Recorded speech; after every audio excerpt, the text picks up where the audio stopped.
तकबीर में कलमा में नमाजों में अज़ा में, तकबीर में कलमा में नमाजों में अज़ा में है नाम इलाही से मिला नाम मोहम्मद, है नाम इलाही से मिला नाम मोहम्मद।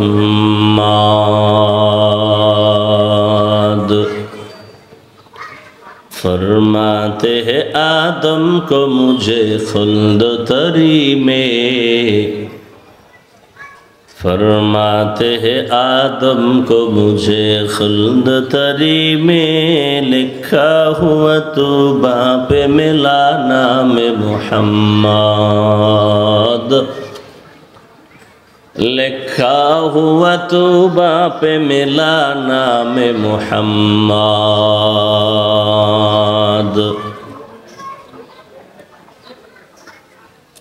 है मीम में महबूब ये मतलुक का इशारा, है मीम में महबूब ये मतलुक का इशारा, फिर क्यों न हो महबूब खुदा नाम मोहम्मद, फिर क्यों न हो महबूब खुदा नाम मुहम्मद। বললেন সব উম্মত জান্নাতে যাবে, কিন্তু আমাকে যারা অস্বীকার করে মানে না তারা জান্নাতে যাবে না। সাহাবায়ে কেরাম প্রশ্ন করলেন কারা আপনাকে মানে না? এই পয়েন্টটা একটু খেয়াল করবেন। বয়ান কিন্তু বক্তার এলেম আমল আর যোগ্যতার বাহাদুরিতে হয় না। কথাটা আজীবনের জন্য মনে রাখবেন। বক্তার এলেম আমল এর বাহাদুরিতে ওয়াজ হয় না, বয়ান হয় না। বয়ান হয় শ্রোতাদের অন্তরের মোহাব্বত আর আকর্ষণের উপরে। আপনাদের আকর্ষণ আর মোহাব্বত যেই পরিমাণ, আল্লাহ ওই পরিমাণ কথা বের করে দিবেন।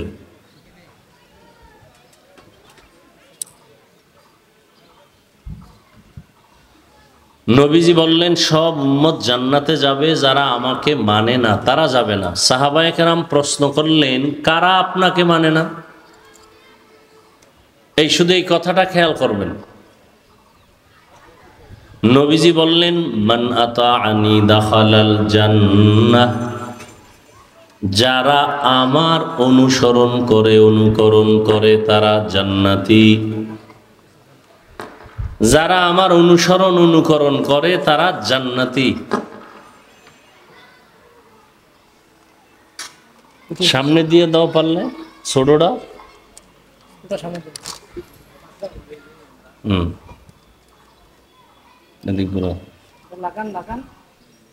ঠিক আছে। যারা আমার অনুসরণ করে অনুকরণ করে ইত্তেবা করে ইতাআত করে তারা জান্নাতি। আপনাদের কিন্তু এই কথাটা খেয়াল করে নিজেদের থেকে একটা জবাব দিতে হবে। আমি বানায় দিব না, আপনি বানাইয়া জবাবটা আমাকে দিবেন। সহজ যদিও, জানি না আপনার কাছে কতটুকু সহজ। আবারও বলছি, নবীজি বললেন সব উম্মত জান্নাতে যাবে, যারা আমি মুহাম্মদকে মানে না তারা যাবে না। সাহাবায়ে কেরাম প্রশ্ন করলেন হে আল্লাহর রাসূল আপনাকে মানে না তারা কারা? নবীজি বললেন যারা আমার অনুসরণ অনুকরণ করে তারা জান্নাতে যাবে। এবার আমাকে আপনারা একটু বুঝে শুনে জবাব দেন। নবী বললেন যারা আমার অনুসরণ অনুকরণ করবে তারা কোথায় যাবে? বিপরীত কথাটা কি দাঁড়ায় এটা আমাকে বলেন। খেয়াল করেন নাই? নবীজি বললেন সব এই বাচ্চাগুলোকে একটু সাউন্ড কমানো যায় না? এই যে ভলান্টিয়ারের দায়িত্বে যারা আছে একটু খেয়াল করেন। নবীজি বললেন, যারা আমার অনুসরণ করে তারা জান্নাতে যাবে। বিপরীত কথা কি দাঁড়াইলো আবার একটু বলেন তো? যারা নবীর অনুসরণ করে না তারা জান্নাতে, কিন্তু নবী এ কথা বলেন নাই। এখানে একটা কঠিন পয়েন্ট আপনাদের জানা দরকার। জানতে পারলে আমাদের ভেতরে অনেক দূরত্ব দূর হয়ে যাবে। আমি 5 ওয়াক্ত নামাজ পড়ি, একজনে নামাজ পড়ে না, আমি সি সি করে তাড়ায় দিলাম, খুব ভাব লয়ে আছি, আমার মতো ভালো মানুষ কে আছে? কিন্তু এই কথা কি আমার জানা আছে যে আমি কালেমা সহ মরে যাব? গ্যারান্টি আছে? বলেন তো। গ্যারান্টি না থাকলে ভয় আছে তো? ভয় আছে। যার মধ্যে ভয় আছে সে বাহাদুরি করে কিভাবে? সে আর একজনকে ছোট মনে করে কিভাবে? যে আমি নামাজ পড়ে জান্নাত কামাই করে ফেলেছি, বেনামাজিকে সালাম দেওয়া যাবে না, দিলেও নেওয়া যাবে না। এই পয়েন্টটা খেয়াল করেন, জবাব পেয়ে যাবেন। কঠিন একটা পয়েন্ট। নবীজিকে সাহাবায়ে কেরাম প্রশ্ন করলেন, ইয়া রাসূলুল্লাহ, আপনাকে মানে না তারা কারা? নবী বললেন, যারা আমার অনুসরণ করে তারা জান্নাতে যাবে। তার মানে যারা আমার অনুসরণ করে না তারা জান্নাতে, কথা দাঁড়ায় এরকম, নবী এমন বলে নাই। নবী কি বলছেন? নবীজি বলছেন, যারা অনুসরণ করে তারা জান্নাতে যাবে, যারা অমান আসানি, যারা বিরোধিতা করে তারা জাহান্নামে যাবে। এখনো কথা ক্লিয়ার বুঝেন না? আরো খেয়াল করেন। যারা নবীর অনুসরণ করে তারা জান্নাতে যাবে, কথা দাঁড়াইছিল বিপরীত, যারা অনুসরণ করে না তারা জাহান্নামে যাবে। নবী বলছে না, কথা এমন না তো কেমন? কথা হলো যারা আমার বিরোধিতা করে তারা জাহান্নামে যাবে।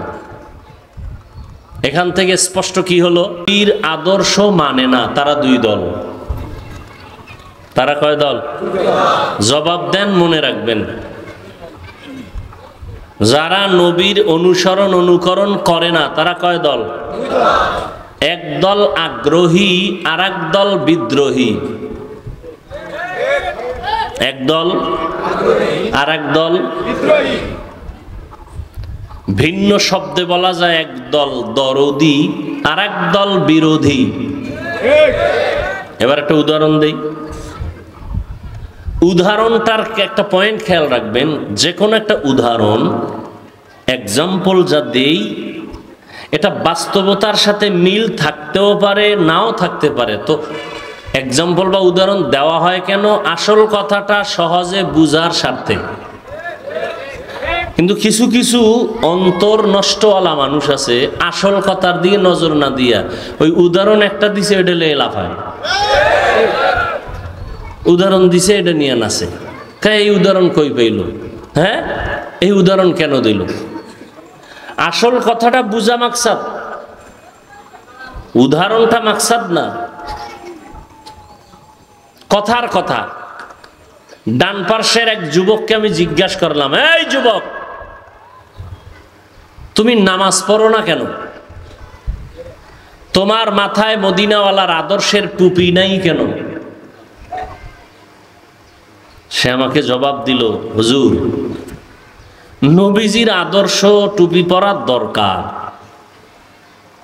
নামাজ পড়া আল্লাহর বিধান, খুবই জরুরি, আমি পারি না, তো দোয়া করবেন, ইনশাআল্লাহ চেষ্টা করব। কি করবে? দরদি না বিরোধী?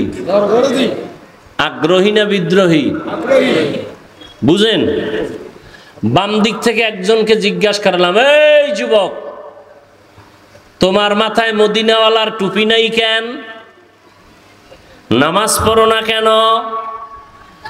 সে আমাকে বিদ্যুতের গতিতে জবাব, একজনে টুপি পরে না তাকে গালি দেওয়া, আর একজনে মদিনার টুপিকে পছন্দ করে না তাকে ছাড় দেওয়া। এদিকে আগ্রহী, ওদিকে বিদ্রোহী, এদিকে মুমিন, ওদিকে বেঈমান। বুঝাইতে পারছি? খুব কঠিন কথা। একজনে দাড়ি রাখে না তাকে গালি দেওয়া, আর একজনে রসুলের আদর্শের দাড়ি পছন্দ করে না তাকে ছাড় দেওয়া।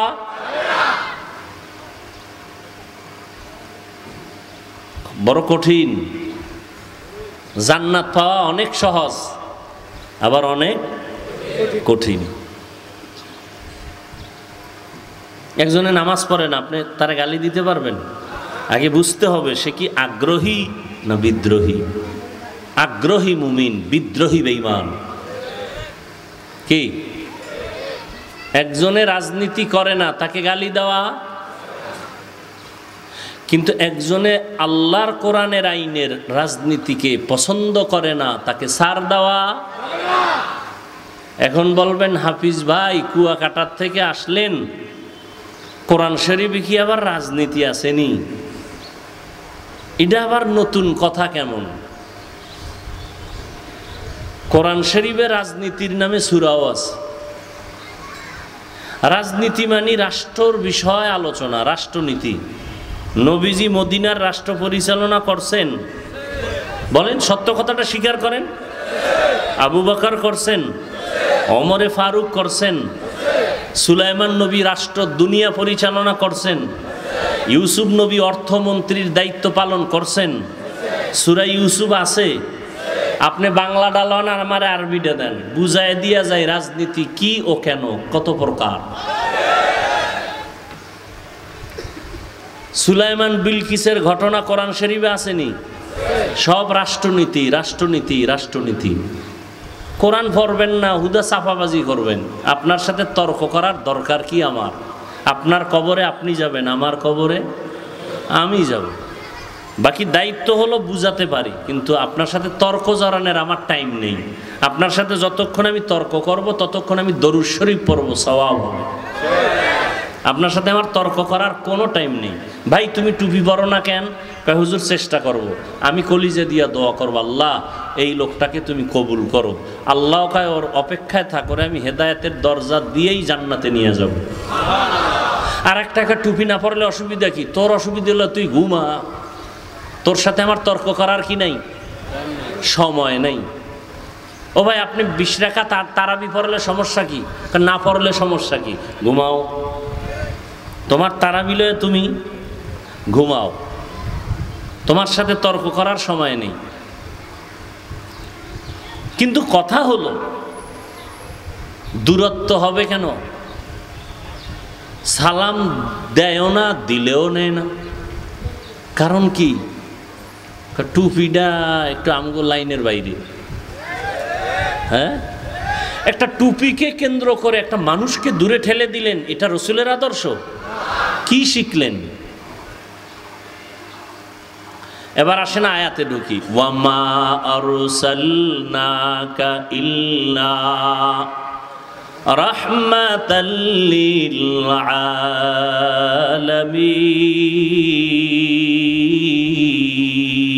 আলামিন। এখানে আল্লাহ কি বললেন? হে রাসূল আমি আপনাকে দুনিয়াতে পাঠাই নাই।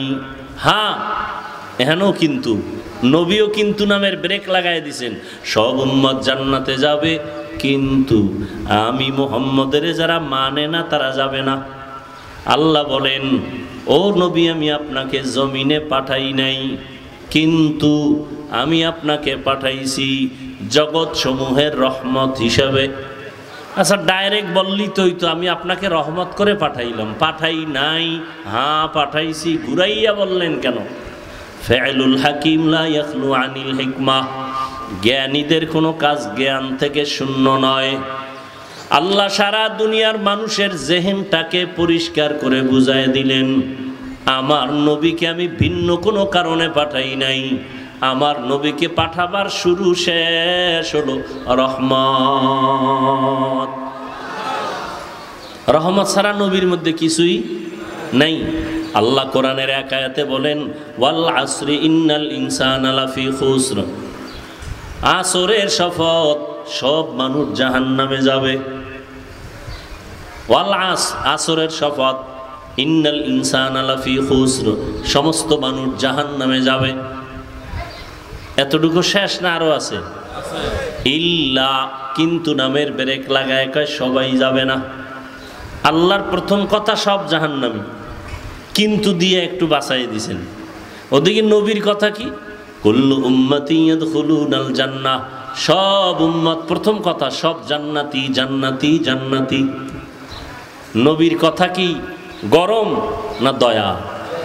দেখছেন নি, আল্লাহ কিন্তু গরম মারছেন আগে।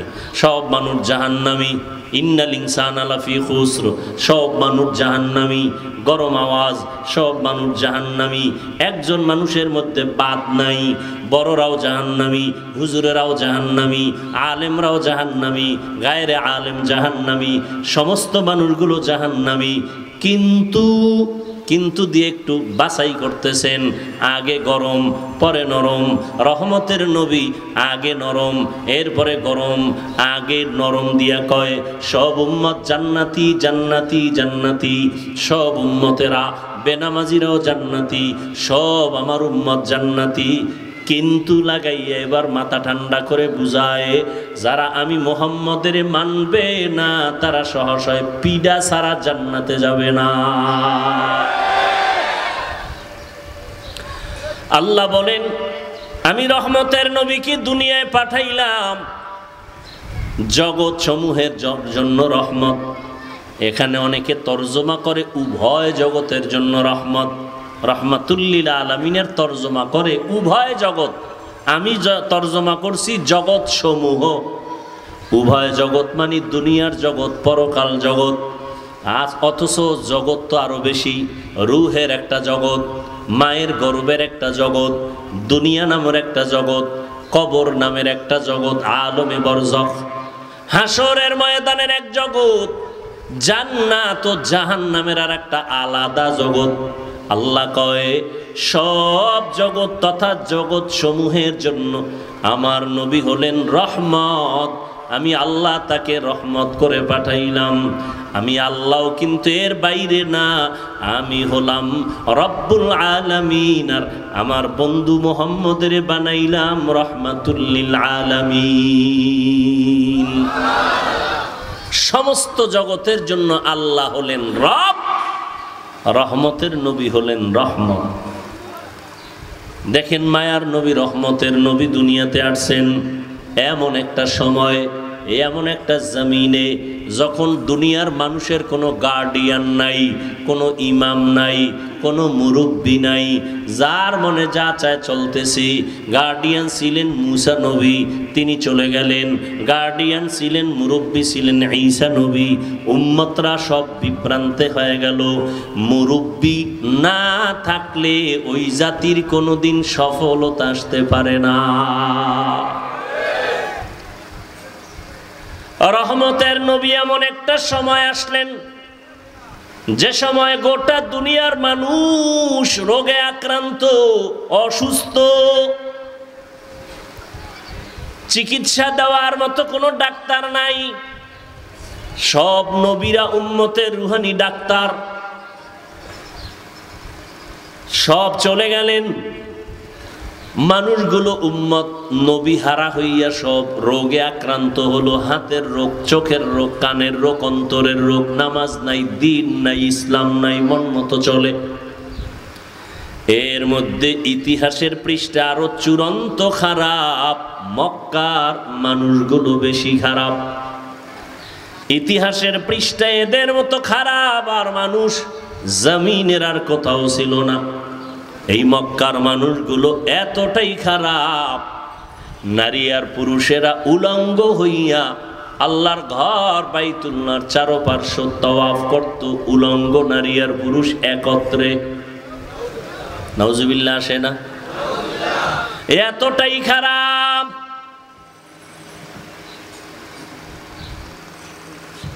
এই মানুষগুলো কত চরিত্রহীন, কন্যা মেয়ে মহিলাদের তারা এতটাই অবহেলা, অপছন্দ করত। নিজের কোনো ঘরে যদি কন্যা সন্তান হইত